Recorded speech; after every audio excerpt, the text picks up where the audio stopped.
مثال کے طور پہ جب آپ کمیٹی ڈالتے ہیں، 1 سال کی کمیٹی ہے، مثال کے طور پہ 12 کمیٹیاں ہیں، اور فرض کر لیں کہ آپ کی لاسٹ نکلے گی آخری کمیٹی،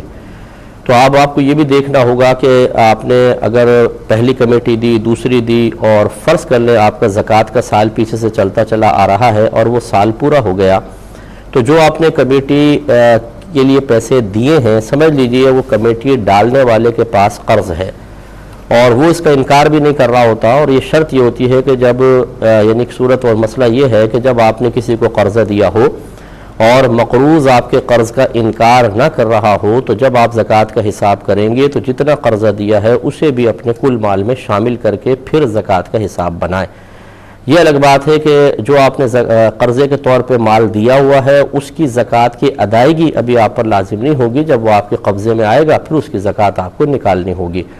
چنانچہ اگر آپ نے یہ 1 سال کی کمیٹی ڈالی ہے تو جب آپ کا پورا سال ہو جائے اور وہ کمیٹی آپ کے ہاتھ میں آئے تو یہ ضرور آپ کو کسی اچھے مفتی صاحب سے حساب کروانا ہوگا کہ کیا اس مال پر مجھ پہ کوئی زکوٰۃ بنی تھی کہ نہیں اور کتنی بنی تھی، تو وہ آپ سے پورا انشاءاللہ انٹرویو لے لیں گے کہ آپ کے پاس کتنا مال تھا، کتنے عرصے سے تھا، اور کیا اس مال پہ سال پورا ہو گیا تھا کہ نہیں ہوا تھا، اور یہ جو آپ نے قرض دیا تھا اس کو اس میں شامل کرنا ہے یا نہیں کرنا ہے۔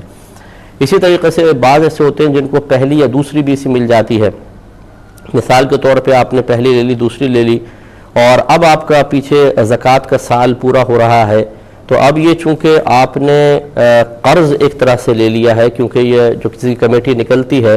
لاسٹ نہ ہو پیچھے کی کوئی بھی ہو تو کچھ نہ کچھ اس کا اپنا مال ہوتا ہے اور کچھ اس نے دوسروں کا مال لے لیا ہوتا ہے جو اب وہ کمیٹی کی شکل میں آہستہ آہستہ ادا کرے گا۔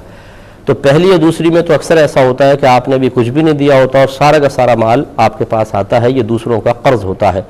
اور حکم شرعی ہوتا ہے کہ جب آپ کی زکوٰۃ کا سال پورا ہو جائے آپ زکوٰۃ کا حساب کریں تو جتنا قرض فوری طور پہ آپ نے دینا ہے اسے کل مال میں سے مائنس کرنا ہوگا،